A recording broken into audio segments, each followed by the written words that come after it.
مجھے اپنے بچوں کی پرورش کرنی ہے۔ حضرت حاضرہ نے یہ جواب نہیں دیا تھا، بلکہ حاضرہ نے تو کہا تھا کہ اگر میرے رب کی یہی مرضی ہے تو میں اپنے رب کی بارگاہ میں اپنے اس آنکھوں کے نور کو قربان کرنے کے لیے تیار ہوں۔ اور 9 سال کا بچہ، 9 سال کے بچے کو پاجامے کا ناڑا باندھنے کو نہیں آتا ہے۔ جو ہے روایت کے مطابق یا تو حضرت اسماعیل علیہ السلام کی عمر 7 سال کی تھی یا تو 9 سال کی۔ آپ بتائیے پاجامے کا زاربل بچہ نہیں باندھتا تھا، لیکن جب حضرت ابراہیم نے بچے سے پوچھا تھا اے میرے بیٹے بتا، میں نے تو خواب میں دیکھا ہے کہ میں تجھے ذبح کر رہا ہوں، میرے خدا کا حکم ہے، فانظر ماذا ترى، بچے بتا تیری رائے کیا ہے؟ تو بچے نے جواب دیا اے میرے ابا جان، مجھ سے رائے پوچھنے کی ضرورت نہیں ہے، آپ کو جو خدا نے حکم دیا ہے آپ اس کو کر دو۔ میں صبر کرنے والا نظر آؤں۔ بتائیے 7 سال کا بچہ اگر ہمارا ہو تو ہم اسے اللہ کہنا نہیں سکھا سکتے۔ واہ ابراہیم 7 سال کا بچہ اپنی قربانی دینے کے لیے، یار 7 سال کا بچہ ہمارا ہو جاتا ہے، ہمارا بچہ اللہ کا نام نہیں جانتا، رسول اللہ کا نام نہیں جانتا، اپنے والد کا نام نہیں جانتا۔ ہائے ابراہیم، اور تیرے بچے پر ہزاروں جانیں قربان کہ تیرا بچہ تو رب کی بارگاہ میں اپنی جان کو نچھاور کرنے کے لیے، اور ہمارا بچہ 7 سال کی عمر میں خدا کا نام لینا نہیں جانتا۔ اور حد تو یہ ہے کہ آج ہمارا بچہ جب بولنے لگتا ہے، اس کے منہ میں جب تھوڑی تھوڑی زبان آنے لگتی ہے تو لعنت ہو ایسے ماں باپ پر کہ اپنے بچوں کو گالیاں سکھاتے ہیں، گالیاں۔ اگر بچہ اگر کسی کو گالی دے تو یہ ہنستا ہے، یہ اور اس پر ٹھٹے مارتا ہے کہ میرا بچہ کو گالی دے گیا۔ میرے ملت کے لوگ یاد رکھیے، اگر آپ نے اپنے بچے کو اگر دین کے مطابق نہیں ڈھالا ہو تو قیامت کے میدان میں تمہارا بچہ اکیلا جہنم میں نہیں جائے گا، کو بھی ساتھ میں لے کر جائے گا۔ حدیث پاک میں ایک بیٹی اپنے ساتھ تقریباً 4 لوگوں کو جہنم میں لے کر جائے گی، ایک بچی تقریباً 4 لوگوں کو جہنم میں لے کر جائے گی۔ میں اس تفصیل میں نہیں جانا چاہتا، لیکن بات آئی ہے تو عرض کر دوں 4 لوگوں کو اپنے ساتھ جہنم میں لے کر جائے گی۔ ایک تو اس کا بھائی، کیوں؟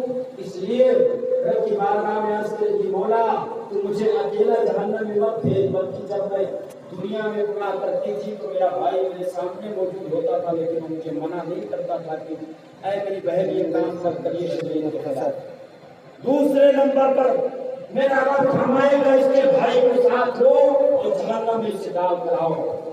پھر عرض کرے کہ مولا میرا باپ، مولا میری ماں، مولا یہاں تک کہ 4 لوگوں کو وہ شمار کروائے گی اور کہے کہ مولا ان کو بھی میرے ساتھ جہنم میں ڈالا جائے۔ میرے ملت کے لوگ، اب میں آپ سے پوچھنا چاہوں گا کہ ایک بچے اپنے ساتھ جہنم میں کیوں 4 لوگوں کو لے کر جا رہی ہے؟ تو اس کا جواب حدیث پاک کی روشنی میں یہی ہے کہ جب اس کے گھر والے، اس کا بھائی، اس کا باپ، اس کا شوہر، اس کے گھر والے، خاندان والے جب اسے برا کرتے ہوئے دیکھتے تھے تو اس سے منع نہیں کرتے تھے، اسی لیے وہ 4 لوگوں کو جہنم میں لے کر جا رہی ہے۔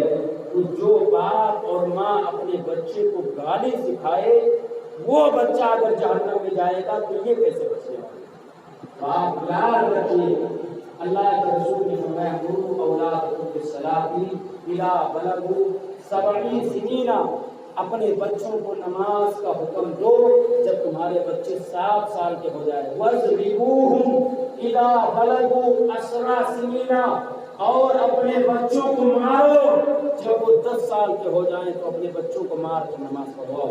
اب آپ ان باتوں کو یاد رکھیے اور جس طریقے سے شریعت نے قانون بتایا ہے اسی کے مطابق آپ قربانی کریں اور اسی کے مطابق خلوص الالہیت آپ اپنے دل میں رکھیں، تاکہ ہماری قربانی رب کے بارگاہ میں وبال جان نہ بنے بلکہ پورے صراط سے گزارنے والی ہماری اولاد کی قربانی ہو، ہماری اولاد کی قربانی پورے صراط سے گزارنے والی ہو، ہماری اولاد کی قربانی اس لائق بنے کہ جس نے اس کے جو ہے جسم پر بال ہے انہی بالوں کے مطابق ہمیں اولاد کو ثواب ملے۔ کب ملے گا؟